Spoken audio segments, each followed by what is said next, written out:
सिखों को ना भीड़ घर से खींच के लाती थी, और टायर जो होता है ना गाड़ियों का टायर, उनको टायर पहना पहना के और उसमें आग लगा देती थी, हाथ बांध देती थी और टायर जिंदा जला दिया गया सिखों को वहां पर। उनकी पगड़ी उनकी शान होती है, उनकी पगड़ी निकाल के आग लगा दिया गया।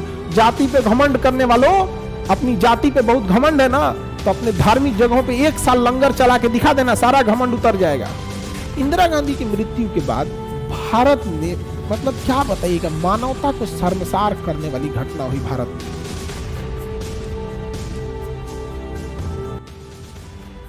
उन्नीस 1984 का स्वर्ण मंदिर,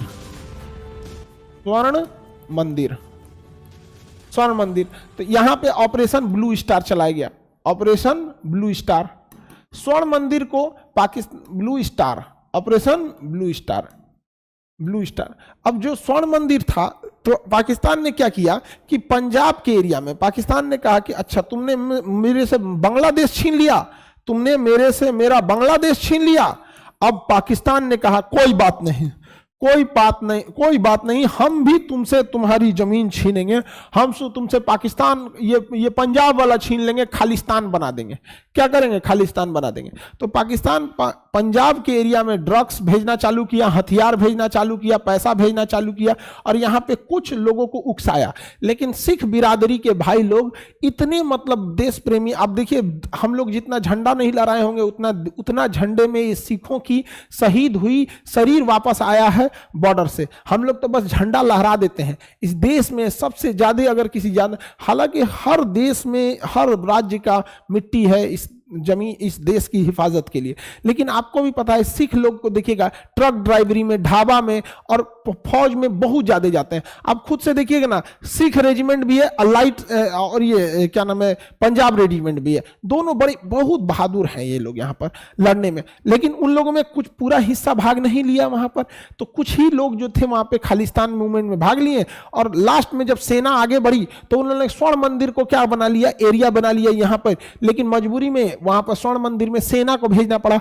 हालांकि जहां तक हम सबको लगता है कि किसी के भी धार्मिक जगह पे सेना नहीं भेजना चाहिए था, लेकिन मजबूरी उस समय की रही होगी इंदिरा गांधी की, क्योंकि स्वर्ण मंदिर हो जाए, किसी का मस्जिद हो जाए, या फिर मंदिर गिरजाघर, अच्छा जो भी उग्रवादी टाइप के लोग हैं, जो भी ये चल, तो खुल के लड़ लो भैया, सामने लड़ लेना चाहिए, किसी धार्मिक जगह पे नहीं छुपना चाहिए। बड़ा आराध्य जगह होता है यहाँ पे। तो उसके बाद जब वहां गए थे तो उसके बाद से ऑपरेशन ब्लू स्टार चलाया गया। ऑपरेशन ब्लू स्टार के बाद वहां पे बहुत सारा खून खराबा हुआ, जिस वजह से इंदिरा गांधी के मतलब वहां पे ना बहुत ज्यादा कम्युनल राइट्स भी हो गए थे। थोड़े बड़े लेवल के थे, पूरे भारत लेवल के नहीं थे, वो रीजनल लेवल के थे। लेकिन उसके बाद क्या हुआ ना कि जब ये घटना हुई तो वहां पे इंदिरा गांधी के 2 गार्ड थे, सेवंत और बलवंत करके, ऐसे उन्होंने इंदिरा गांधी को गोली मार दिया। जबकि आईबी ने कहा था कि आप इन गार्ड्स को हटा दीजिए, आपको जान को खतरा है इनसे।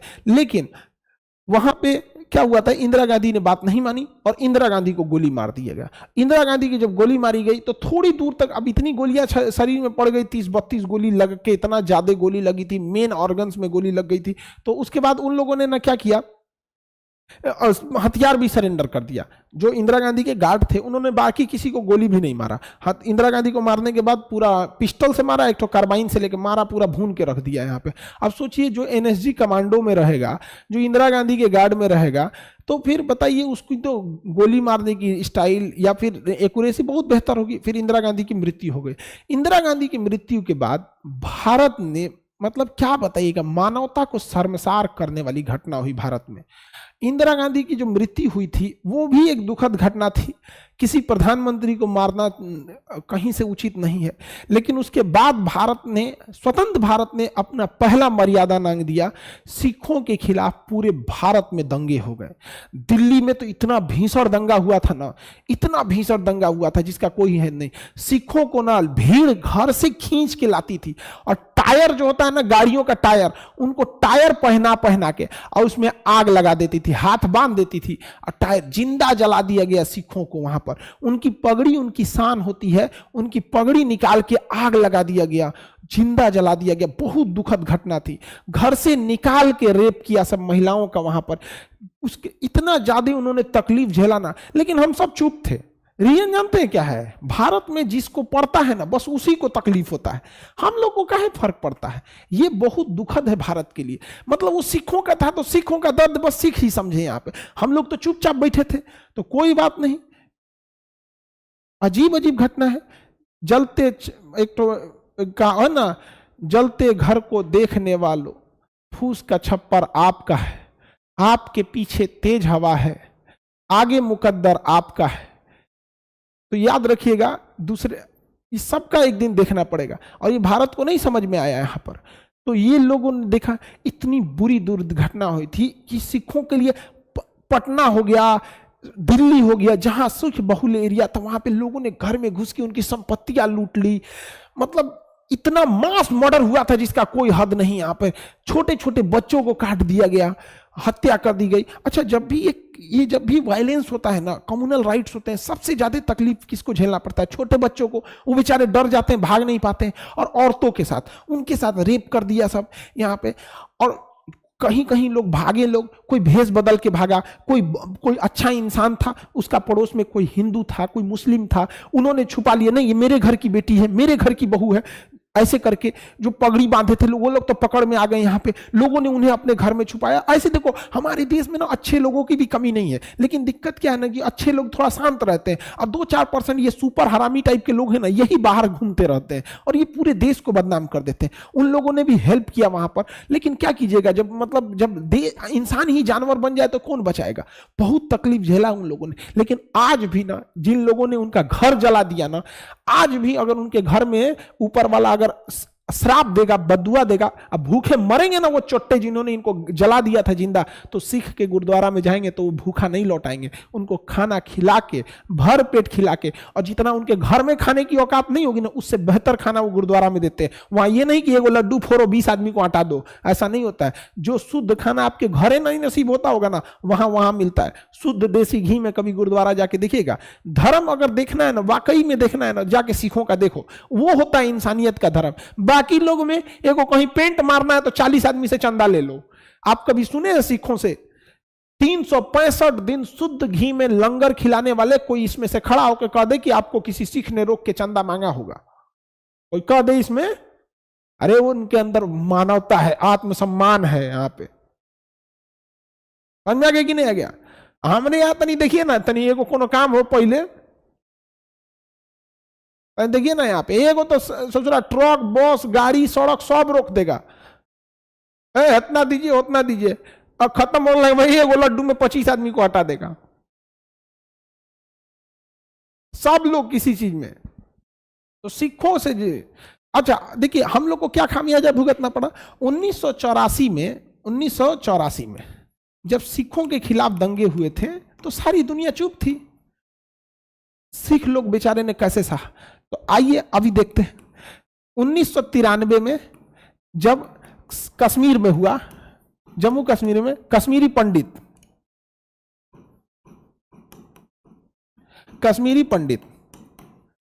तो कश्मीरी पंडित में केवल हिंदू लोग को दिक्कत था, बाकी चुप थे। चुप रहो, वो कहते हैं ना, जलते घर को देखने वालों फूस का छप्पर आपका है, आपके पीछे तेज हवा है, आगे मुकद्दर आपका है। तो सब लोग चुप थे, चुप रहो, आओ आओ अभी रुको, लो देखो 2002 अहमदाबाद मुस्लिम, लो शांति से बैठे थे लोग ना, ले ससुरा इसको क्या होगा।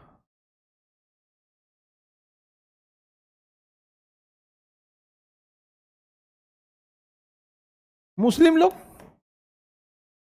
शांति से बैठे थे क्या? यहां पे देखो, देखिए अगर ये सिखों के दंगों पे ये हिंदू और मुसलमान सब मिल के सड़कों पे आए रहते चुपचाप, यहां पे लो कोई बात नहीं, कोई बात नहीं। लोग सुनो, 2023 मणिपुर ईसाई हो गया। ये क्या क्या निकल जा रहा है जी इधर से, समझ में गया? मणिपुर अपनी अपनी बारी का इंतजार कर रहे हैं। हमारी जाति क्या है, हमारा मजहब क्या है। जाति पे घमंड करने वालों, अपनी जाति पे बहुत घमंड है ना, तो अपने धार्मिक जगहों पे 1 साल लंगर चला के दिखा देना, सारा घमंड उतर जाएगा। अपनी जाति मजहब पे घमंड करने वालों, एक साल अगर लंगर चला के खिला के दिखा दिए ना, तब समझ में आएगा कि जितना बड़ा कलेजा सिखों का है, किसी ने दिया है, किसी को दिया ही नहीं। यहां पर चला के देख लेना। हमारी बात बहुत खराब लगती है, क्योंकि खराबे लगने के लिए बोलबे करते हैं। समझ जाना लोग, यहां पर बोलेगा लोग, यहां इंतजार करो अपनी बारी का। अभी किसी का बच गया, तू भी इंतजार करो अपना, आएगा तुम्हारा भी, आएगा आएगा यहां पर। आप बताओ जरा सोच के, सिख दंगों से केवल सिखों के प्रॉब्लम है। अब बताओ कितने हमारे समाज के हिंदू या मुसलमान, ईसाई, जैन को सुने हैं कि वो सिखों के लिए आवाज उठा रहा है कि गलत हुआ था 84 में? नहीं, कोई नहीं आवाज उठाएगा, वही बेचारे आवाज उठाएंगे। कश्मीरी पंडितों के लिए केवल हिंदू लोग आवाज उठाएंगे। बाकी देखिए, मुसलमान को कहो भाई तुम भी लड़ो कश्मीरी पंडित के लिए, तो वो भी नहीं बोलेगा। तो अहमदाबाद में जो दंगा हुआ 2002 का, उसके लिए कौन लड़ेगा? केवल मुसलमान को दिक्कत है। इवन देखिए, ये सब मुखौटा पहने हैं, सबको अपने अपने से मतलब है। तो लो, जब अपने से मतलब है तो दुनिया से काहे पचरा गाते हो? अपने से मतलब है तो करो। सबको याद रखना, सबके लिए खड़ा होना पड़ेगा यहां पर। और तुम अगर खड़े हो गए ना, तुम अगर सपोज करो किसी पूजा पाठ में चले गए, इसका नाम क्या है, इसका नाम क्या है, अगर तुम हिंदू हो या कहीं टोपी उपी लगा के किसी उसमें चले गए, देखो इसका नाम क्या है, इसका नाम क्या, हमरा से पूछता है इसका नाम क्या, हम कहे कि तुम्हारे में इतना दम नहीं है जो हमरा से जबरदस्ती करके पूछ लेगा। प्यार से पूछो, इज्जत से, एकदम इज्जत से अकड़ के पूछोगे ना, तो धूरा उठाएंगे यहाँ पे जमीन पे से, अब मुंह खोल के राखी लगा के खींच लेंगे जबान। हमको समझ में आ गया? वही हमारे सामने नहीं। एक से एक बताओ, यहां पर कितना दुख की बात है ये सब चीजें। हमको किसी धर्म से वो नहीं रहता है। अभी हम गए थे बोध गया, अभी आ रहे हैं हम यहाँ अजमेर से, यहाँ पे थार मरुस्थल होते हुए, अब वहीं पुष्कर ब्रह्मा जी का मंदिर है।